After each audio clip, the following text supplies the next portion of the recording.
Hello, my friends, and welcome back to PlayStation Underground. I am joined by Jack and Chris from Armature. Hello, gentlemen. Hello. It is a pleasure to have you guys here. We are playing Dead Star on PS4. We have a lot to talk about in this game because at first glance, someone might say, hey, that looks like a twin-stick shooter. You're only partially right. Fictitious man that just burst into the room. This is a twin-stick shooter combined with some MOBA elements, combined with some light RPG elements, combined with some mining, some awesome shooting, some strategy, some skills. There's a lot to wrap your mind around with this game, and I am counting on you guys to guide me through the darkness. Oh, lovely. Well, I just launched in as one of the human ships, the Valiant race, and this little guy is the Scout. So we have 3 classes of ships in this game. These are the most mobile, move around the most, and since we started in the middle of a match, I actually auto-leveled to where other people are in the match. So you can see that little level up prompt at the bottom, and this is a good chance to show off one bit of our game, which is the in-game progression. So what's cool is as you level up through a match, you are able to go and add abilities to your ship. In this case, I'm going to add 1 point to missile launcher. When I fire a missile, I can fire it, hit the button again, blow it up. Ooh, now, look at that smoke effect. I know. Now, if I add another point to the missile launcher, when I fire it and blow it up, it launches 2 more heat-seeking missiles, which is pretty awesome. So, you know, I can pick all this differently for every match. Oh, man, that Marb is... Whoa! Yeah, Marb is one of the pro players. He is someone that's been playing on the beta pretty much since it launched, and he is kind of ridiculous. And I don't like that he's not on my team. As demonstrated by our immediate death in the match. Yeah, so we've got, what, 20 players up support for, Jack? Yeah, looks like we've got it's a 10-on-10 game. Yeah, Chris, why don't you go with the pitch real quick while I start the elevator pitch, the yeah. space elevator pitch. I love space elevators. I think in terms of the elevator pitch, IGN said it best when they first announced the game. Geometry wars plus 20 players plus strategy. You know, well said. it's very much the depth of a MOBA, but the simplicity of a twin-stick shooter, and it's one of those hybrids that until you really get your hands on it, you can't fully grasp how addictive and how awesome it is. And that's why we're really excited that it's this month's PlayStation Plus title.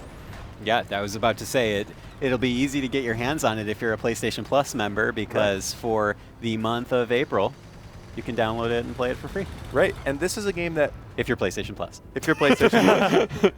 This is a game that's very heavily focused on multiplayer. Yes. And so to have that PlayStation Plus connection, to have that ability for all of those players to jump in and try this and just keep coming back, because the progression system, there's ships, there's customization, you earn loot throughout the match that you take back and customize for all of your overall ships.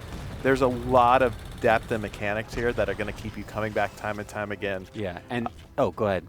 Well, what's great is, and now there's a giant explosion. Yes, so it looks like basically since we jumped in near the end of a match, it turns out that my strategic team lost. defeat. Yeah, so it was a lot of strategy in my defeat there. Well, let's jump into another match in a minute, and we'll go over some of the basics in Dead Star. Okay. Cool. Okay, we're back in a new match, and I want to explain one of the basic elements to Dead Star for those that are watching. For those that are watching at home, Dead Star takes place on these big hexagonal maps that you see in the corner at the bottom left of your screen right now. And part of the basic gameplay progression is that both teams kind of pushing into enemy territory to try and take over those control points, those stations, and then also kind of gain map control. Chris, correct me if I am wrong. Right. Well, what's great is there's a lot of different team play mechanics here, because what you're trying to do is not just capture the bases, but then start upgrading them. And depending on the ship that you choose, like right now, Jack is playing. Jack, it looks like you're with the Razor. Yep. Yeah. So this is one of the alien ships, then. Right. Is it safe to call them alien? Or they're not human. It's not a human pilot. No, they are. Yeah, I mean, basically, this is a ship that is essentially space squids. Space squids. So if you look at his trails, see how it's like little little squid tails. There you go. Yeah, what they are is basically this race has bolted on squid parts to make ships. Like bolted on parts to squids to make them ships. It's really cool. And so this. This particular race, I just added one power, which is one of my favorites, which is this energy saw where you can get up close and basically, you know, it's really great against frigates because You just it doesn't cut do right a lot. into 'em. Yeah, it doesn't do a lot of damage to them, but it does cut through them. And so, this is actually one of my favorite sort of starter scouts because, and there I died. That was because just it's for a fun thing. demonstration to show Yeah. the Oh, yeah, ramifications of death upon the universe. So I'm gonna actually respawn as the bulldog and show off something cool in the game, which is mining. So we have 3 classes of ships, like I mentioned before. Scouts in this Oh, class. you're in a nebula. Yeah, this. What a beautiful nebula that is. Thank you. Yeah. Oh, and shotgun over there. Yep. So I've got my shotgun shot. This ship is really good for mining, and mining is a pretty important part of this game because what you're doing is you're not just upgrading yourself, you're also upgrading your bases because ultimately you want to hold bases as long as you can because that ticket counter at the top is you're constantly counting up to hacking the Guardian AI, and the higher your levels, the better you are. So what I'm going to do here Is Alex actually, over there healing you as you're doing all of this Yep, too? Alex The is- dangers of mining are paramount. So, So as Jack is doing some mining here, the cool thing about this is, you know, again, it's a 10v10 game. So as a player, you get to choose what role do you want. Do you want to go out there on the offensive? Do you want to stay back and be defensive? Or do you want to go out and gather resources for your team? And the ship selections that you make and the classes that you choose there are really interesting because each has their own gameplay mechanics. The scout that we saw him playing in earlier moves really fast, but blows up really easily.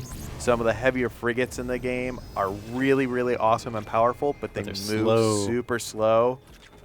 like space molasses. Right. Even. like Space Molasses. Yes. Which, I mean, I don't know about you.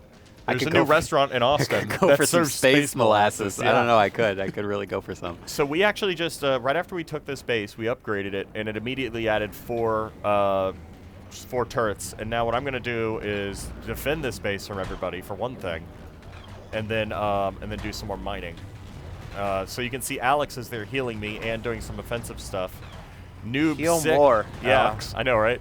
Noob 6, he was actually a frigate that he was a healing frigate, and so he was healing the guy next to him, which is why everyone was hanging out with him. This Noob 6. So we're going to murder Noob 6. Oh goodness. Yes. Jack. I'm sorry. And then Armature Ken will just sit there and he will paint little plasma trails of death, and I'm going Space to ignore trails. him. Space trails. painting. And I'm going to ignore him and do some more mining. So, and each ship has its own special abilities too, like we saw earlier, and that really Quite a just few adds- special abilities. Yeah, that really just adds a lot more are unlocked over time as you progress through the match. And so you have both this great in-match and out-of-match growth where you're also going to be earning loot and portraits and all these customizations. Awesome. And I do love to customize. Yeah, it's got this great loop where, like all great co-op games and all great competitive games, it gives you the freedom to chase what you really want to do. So you want to Nice. just pop in and blow stuff up, You can do that. you can do that. You want to sit back and think strategically, you can do that. And you want to try and explore the map and see if you can discover a giant capital ship and then start commanding that ship and jumping from player match to player match as you invade matches with a giant frigate that is so large it takes up most of the screen. Yep. You can do that. You can do You that. can do It that. would be great if at the end of that you're like, well, we don't do that, but Yeah, We Jack, do. We But we might do. want to do that. No, that's one of the really exciting parts. Is, you know, once you start to really get in the habit of these matches and the flow of them, then we can start disrupting them with this capital ship mode. Mhm. And it, Jack, you were telling me earlier that it was inspired by your favorite Battlestar episode, 33. Yes, that is one of the major things from the pitch is basically that 33, that Battlestar Galactica episode where the Cylons are constantly chasing them down and they have to jump every 33 minutes, was a huge inspiration for the mode. And so in the capital ship mode, you're doing like between 5 and 7 jumps, I believe, where, oh, there we go. I just lobbed Whoa. a time bomb into this base, which is which fun. it was already destroyed though. Which was already which got destroyed right beforehand. But Beautiful. what a time bomb does, though, is it basically clears out everybody. They get terrified when they see a time bomb, and you can't destroy the time bomb unless you EMP it. So Okay. literally, it's just a big physics ball that anyone can push around. And speaking of pushing around, Let's kill Jason. I've seen some of the asteroids do that too. Like people just starting to put asteroids into bases and other players. Oh, I know. That frigate packs a punch. It really does. That is, it also has a healing field, but there you go. Yeah, so, that's Jason, our community manager, or was Jason, our community manager. Sorry, Jason. Ooh, look at that. So did you see that? Yeah. The base was not being taken, and it was because Tom here had a cloaking field on. And so he was sitting cloaked in our base, stopping us from capturing it until we shot him. So, and then his frigate actually has a whole cloaking field. He could bring a team of people in here and take us out. So now I'm going to just lob a time bomb. And again, this will scare pretty much anyone from coming into the base. So I'll just lob that there and wait. But yeah, I mean, it's just ridiculous amounts of... Yeah. And that was one of the things, you and I have spoken before about this, Jack, and one of the things that amazes me about this game is the interplay between not only different ships, but the skills that they have. Mm-hmm. Not only when you're dealing with the interplay between enemies, but allies as well. Yeah. And I mean, how does, I got to wrap my mind around how you guys design for all that. I mean, it must be copious amounts of play and testing. It's to a lot of figure that testing, and I think Tom just cries himself to sleep every night thinking about balancing this game. Honestly, And that's Tom Ivy. Tom Ivy, our lead designer. Yeah, he's he is impassioned about balance and everything like that with this game. So here I'm gonna lob this time bomb right here, which is kind of fun because for this particular base you have to take out all the nodes around the edge of it. So there we go. My time bomb just sort of helped with that.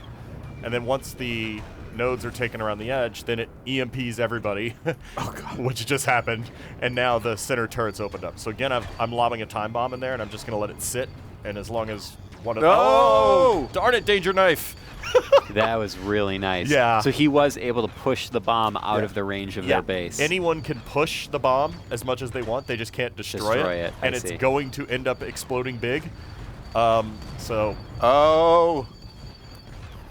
there we go. See, I just took like all the shields out of the middle of that base. Wow. So we're gonna take this out, and Barb is happy. And then I'm gonna respawn after this as a frigate. But yeah, I mean, just the amount of interplay and strategy and everything like that is just absolutely nuts in this game. Well, Jack, can you tell us a little bit about how the game concept came around in the first place? I mean, Armature itself has been around for a really long time, but it might not be familiar to a lot of the gamers out there.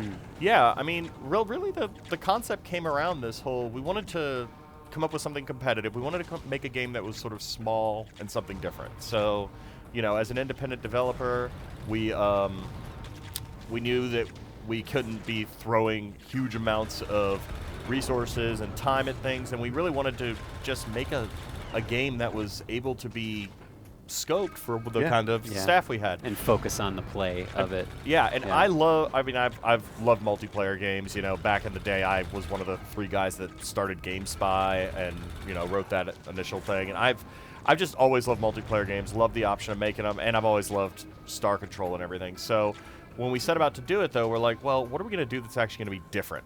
Because that's what we always try to ask ourselves is like, what are we going to pitch and what are we going to make that is something that is really unique to the game? And that's when we came up with the whole Battlestar Galactica, capital ship run concept that we were talking about. And so once that came out of it, and the idea that essentially we could have a third raid team playing a PvE raid against live matches, that's when everything kind of crystallized for us. We realized we'd sort of found something special.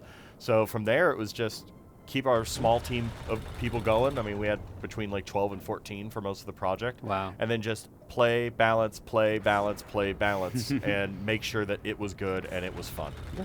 So, yeah. Well, I mean, you guys have been prototyping this and just riffing on this for what, well over 2 years now, right? Yeah, just a little over 2 years, yeah. And the fun thing is all the people that are working on it are still jazzed about going home and playing the game. Yeah. That is so rare to see. That's a really good sign. Yeah. No, that's it was funny because we actually had to tell people, our employees in the beta, like, stop murdering everybody because we've been playing You're it for 2 ruining years. the fun for everyone. Yeah. And there's also a big team play aspect to the game that, when people first started playing in the beta, they really didn't know, you know, because I mean they just got the game, and so our people would play as basically this unstoppable force, and we had to the tell dead them, ringer is yeah, in there. yeah, and we had to really tell them to lay off. So what I'm really excited about is for when this launches, for players to really get their hands on it and watch them start handing it to the team back at Armature. There you go. Yeah. Oh no, that's already happened. So we've got people on the PS4 beta leaderboards. We had one guy that literally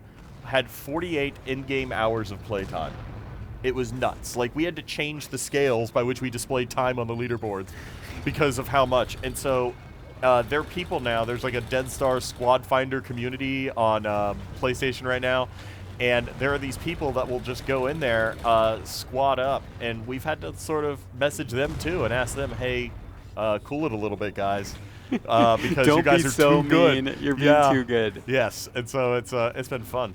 So here I've, by the way, got one of my old favorite ships. It's the Valiant frigate, the Vindicator, and You have to say it like Vindicator. Vindicator. Yeah, there we go. And so this one's a fun one. He's got. I just activated a power that basically lets me get out of there, but then he's got this crazy, amazing laser, which I'm in the middle of a cloaking nebula right now, so I could actually just sort of pop out and they're not going to notice me, and basically just fire this beam of death if I could actually aim it at all of their stuff. They have someone actually healing their base this whole time. Oh, I know, this is those not tricksy ones. Yeah, I mean, like, I'm near death. You can see my shields. Oh, you jerk, Jason. So Normally, this Yes. is when you'd be coordinating with your team instead Right. of I know. talking to Instead Ryan of and myself. talking to Ryan and you, yes, this would be when I normally It's always talk to here's people. a fact of life. Always harder to play and talk than it is just to play. It really Yeah. is. 100% fact. Yes. So let me up my beam cannon. So here. as we near the end of our episode, I want to recap a couple important points. First of all, Dead Yep. Star coming to PS4, and it is a free PS Plus game April for 5th. April. Starting, is it April 5th? Yep. April 5th. Awesome. April 5th. So if you are interested, if you like twin stick shooters, if you like games with deep strategy, if you like cool space, crazy graphics going on, Yeah. Dead Star is one to look out for. What is your guys' one takeaway you want people that watch this to know about Dead Star? You each get to pick one thing. One thing. My big takeaway is that this game has a lot more depth than your typical twin stick shooter. There's a lot going on here, and I feel like once you give it that chance and you really get into it, you're going to be hooked forever. Yeah, I mean, it keeps the more you put in, the more you get back out. Exactly. Right. Yep. That's probably my biggest takeaway. Well, Chris, great. what about you? My biggest takeaway is, as a multiplayer game, this is one that's going to live and breathe by its community. You know, so getting the PlayStation Plus members in and letting them play and letting them give us their thoughts. Letting us know what they really like about this game so we can keep honing and refining. And another cool thing is we're cross-play with PC, so even if you have some friends that aren't on PS4, and they should definitely buy a PlayStation 4, come on guys. Thanks, man. But if you have some other friends or you want your family to hop in on it, there's a lot of different ways to play and approach it. Fantastic. Thank you guys so much for being here, showing off Dead Star on PS4. It is one of the PS Plus Games of the Month for April, and I'm looking forward to playing and getting completely destroyed by both developers and community alike. I look Same forward here. to destroying you. Thank you so much, sir. It's good to have you guys, and stay tuned. We will be back next time with more PlayStation Underground. All right. Great.